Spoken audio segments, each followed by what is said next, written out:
Hi friends, it's Yana. Welcome back. If you love adorable Halloween characters, you're going to have so much fun with today's project. I'm sharing the brand new Spellbinders exclusive Buzzy Pup Bee die set and showing you exactly how to assemble it.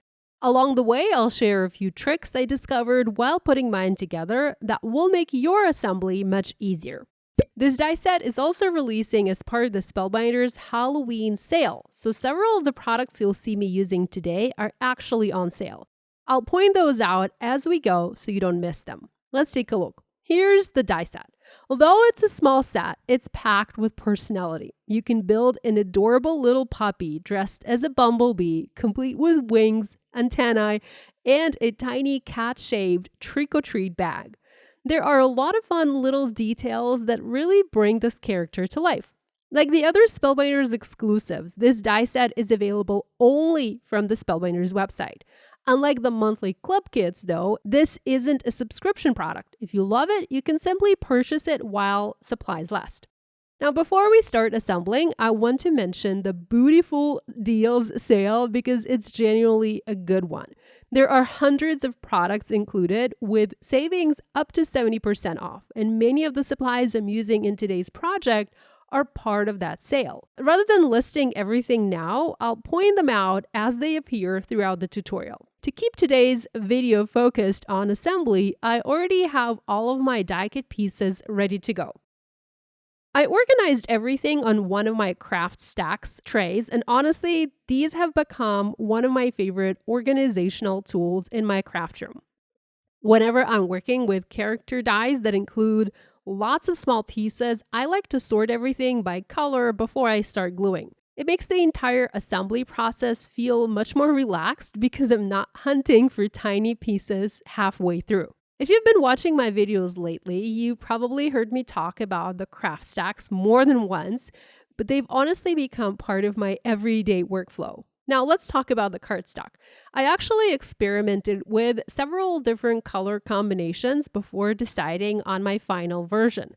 I wasn't completely sure what colors would work best for this little puppy, so I die cut pieces in several shades and started playing. I'll show you my first attempt because I actually learned a couple of things from it.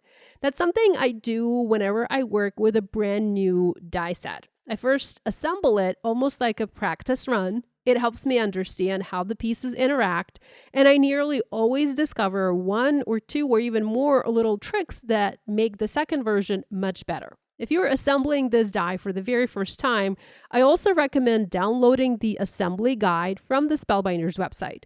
Many Spellbinders dies include an assembly guide, and it's incredibly helpful the first time you build them. You can even print it and keep it inside the storage pocket with your die set so that it's always handy. Now let's start assembling. Okay, my first little puppy is finished, and I have to laugh because he looks like he escaped from prison. The color combination just didn't quite work the way that I imagined, but that's exactly why I like doing a practice assembly. Every new character teaches me something. In this case, I found two things I would definitely change the second time around. The first involves the little headband with the antennae. When I assembled my first puppy, I glued the headband over the top of the head. It seemed logical at first, and that's actually how they have it in the assembly guide, but it actually is not the correct placement. Instead, position the headband behind the head so only the antennae peek above the puppy's ears. It's a tiny change, but it makes a huge difference in the finished character because the head looks so much cleaner and the antennae appear to grow naturally from behind the head. Here's the second thing I learned. Take a look at the mouthpiece. If you glue the entire mouth down flat, you'll have a hard time tucking anything underneath it later. And that's important because this little puppy is designed to hold the cat-shaped trick-or-treat bag. Instead, add your adhesive only toward the top of the mouthpiece. I'm using Spellbinders black foam adhesive squares, and these happen to be another product included in the Halloween sale. The foam creates just enough space underneath the mouse so that the bag can slide right into place. It's a simple little assembly trick, but it makes the finished character look much more natural. Now let's build the version that became my final card. For this one, I used the Spellbinders anchor cardstock for the head, the legs, and the tail. The bee body was die cut from Spellbinders saffron cardstock, and the stripes were die cut from Spellbinders brushed black cardstock. Brushed black is probably my favorite black cardstock for Halloween projects. It has a beautiful, subtle shimmer that catches the light just enough to give your die cuts little extra depth. If you've been thinking about picking up the Onyx Treasured cardstock pack, it's included in the Halloween sale, and that's actually where the brushed black cardstock comes from. Now, here's the little detail you don't see me do on camera, but I definitely recommend it. The nose. The mouthpiece includes a small die-cut opening that creates the puppy's nose. Instead of cutting that piece from regular black cardstock, die-cut it from mirror black cardstock. Mirror black is also included in the Onyx Treasured cardstock pack. When you place that tiny mirrored nose into the mouthpiece, it immediately looks like a wet puppy nose. You could achieve a similar effect with glossy accents, but personally, I almost always ended up sticking my finger in it before it dries. Using mirror black cardstock gives you that glossy finish instantly with no drying time and no waiting. It's one of those little tricks that adds a surprising amount of realism to a die-cut character. Even though both the nose and the mouth are black, the different finishes separate the pieces visually and make the face much more expressive. Now our little pup bee is assembled. He's carrying his adorable cat-shaped trick-or-treat bag, and I decided to give him one more Halloween accessory. The little bat he is holding actually comes from my Halloween City Holiday decoration dies, part of my Halloween City Holiday collection launching on August 10th. If you're a Spellbinders Club member, you'll already have early access to that collection today. I love mixing products from different collections like this because it gives your dies even more versatility. The bat feels like it was made especially for this little puppy, even though it comes from a completely different set. And now that our little bee is finished, let's build a card for him. I wanted this card to have a clean, elegant Halloween feel, so I started with a panel of Spellbinders chiffon cardstock cut to 4 1/4 by 5.5 inches. Rather than leaving the background flat, I decided to frame the puppy using my ornate molded frame embossing folder from the Christmas Cats collection. If that design looks similar, there's a good reason. This is actually a second version of my molded frame embossing folder. The original became incredibly popular, and it even received the Spellbinders Best Embossing Folder Award for 2025, which is such an honor. One of the things I love about this design is the large open area in the center. That space naturally creates a focal point, making it perfect for sentiments and small scenes like the one we're building today. Before embossing though, I wanted to add my sentiment. This is another little trick that can save you a lot of frustration. Instead of guessing where the sentiments should go, use the embossing folder itself as a placement guide. Lay your cardstock inside the folder without embossing it and use the design to locate the empty center area. That way you know exactly where the sentiment belongs. For this card, I'm using one of the Happy Halloween Better Press sentiments from my Halloween City Holiday collection, again, launching on August 10th. Just like I mentioned earlier, the Better Press plates can be used for hot foiling, which is exactly what I'm doing here. Once I found the perfect placement, I used Best Ever Craft tape to create a little hinge so nothing shifts during foiling. For the foil, I'm using matte black hot foil. This is another product included in the Halloween sale, and it's one of my favorite foil colors for Halloween cards and beyond. It's bold without being overly shiny, and it works beautifully with a softer color palette like this one.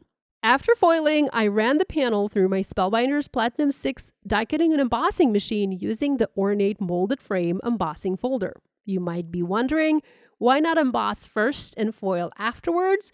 You certainly can experiment with that approach, but because the embossed surface isn't perfectly flat anymore, I wasn't sure the foil would transfer cleanly and the panel wouldn't flatten during the foiling. Since I wanted a crisp, flawless sentiment, I chose the safer option, foil first, emboss second. That gave me best of both worlds, a beautifully foiled sentiment surrounded by all that gorgeous embossed detail. Now we have a softly embossed frame surrounding an open center that's ready for our little bee puppy. Next, let's finish the puppy. For the wings, I wanted a little extra softness and dimension. Instead of using just one layer, I die-cut each wing twice, once from white cardstock and once from regular vellum. Layering vellum over white cardstock creates a subtle, translucent effect that almost makes the wing feel like they're fluttering. It's a tiny detail, but those layered materials add much more than a single cardstock layer would. I attached the wings from behind the puppy using liquid glue. I also added foam adhesive to the back of the finished puppy before bringing it onto the card. Whenever I'm designing a scene, I like placing the entire arrangement before removing any adhesive liners. That gives me the freedom to move anything around until I'm happy with the composition. Our little bee is going to be the star of the card, but he doesn't have to do all the work by himself. To help build the scene, I'm bringing several more dies from my Halloween City Holiday decoration set. I die-cut 3 full spider webs from Spellbinders brushed black cardstock. The bats were cut from black glitter cardstock from the Onyx Treasured cardstock pack.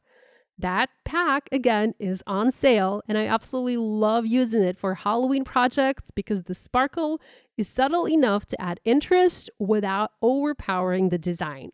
Finally, I die-cut 2 pumpkins from the Spellbinders saffron cardstock and backed each one with mirror gold cardstock. You've seen me do this trick before because I honestly never get tired of it. As the card catches the light, the gold reflects through the carved pumpkin openings. Sometimes they look dark, sometimes they appear to glow. It's such an easy way to create the illusion of light without adding any extra layers or specialty products. Now let's start assembling the scene. The spiderwebs go down first.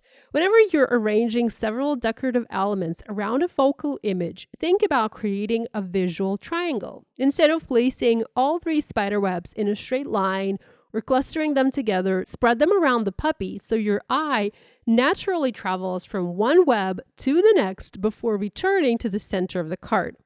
This is one of my favorite composition tricks because it works for almost everything. Flowers, snowflakes, stars, Halloween icons. Whenever 3 elements form a triangle, the composition usually feels balanced without looking overly symmetrical. I'm assembling everything on my Glassboard Studio magnetic glass mat. The magnets hold both my card and my die cuts in place while the glue dries, which makes positioning much easier. If you've never worked on a magnetic glass mat before, it really is one of those tools that changes the way you assemble intricate projects. Once the spider webs are secured, it's time to bring in the remaining elements. The pumpkins, the bats, and our little bee puppy are all attached with foam adhesive. Using different levels of dimension creates small shadows that help separate the individual elements from the background, the embossed background. Those shadows become even more noticeable because the embossed frame already adds texture underneath. Now the card has several layers of interest. The embossed background, the foiled sentiment, the raised characters, the dimensional Halloween accents, everything works together while still allowing the puppy to remain the focal point. The last step is embellishing. I finished the cards with gold gems. The gold echoes both the mirror gold cardstock and the matte gold foiling we've already used, tying the entire color palette together. Whenever you're working with metallic cardstock or metallic foil, repeating that finish in your embellishments help the design feel intentional and complete. And here's the finished Halloween card featuring the Spellbinders exclusive Pup Bee. I love that this little character has so much personality, and I certainly love how easily he mixes with other Halloween products already in my stash. Mixing products like this gives you so many more creative possibilities and helps you get even more value from the supplies you already own. You'll find links to everything I used in today's project in the video description below. If you've had your eye on the products like the Onyx Treasured cardstock pack, matte black foil, black foam adhesive squares, or any of the Halloween collections, now is the great time to take a look while the sale is running. Thanks so much for spending part of your day with me. I hope you enjoyed today's project. I'd love it if you give this video a thumbs up and subscribe to my channel if you haven't already. And if you make your own version of this card, be sure to tag me on social media. Seeing what you create is always one of my favorite parts of releasing a new collection and making new cards. Thanks again for watching, and I'll see you again soon with another Halloween project. Happy crafting!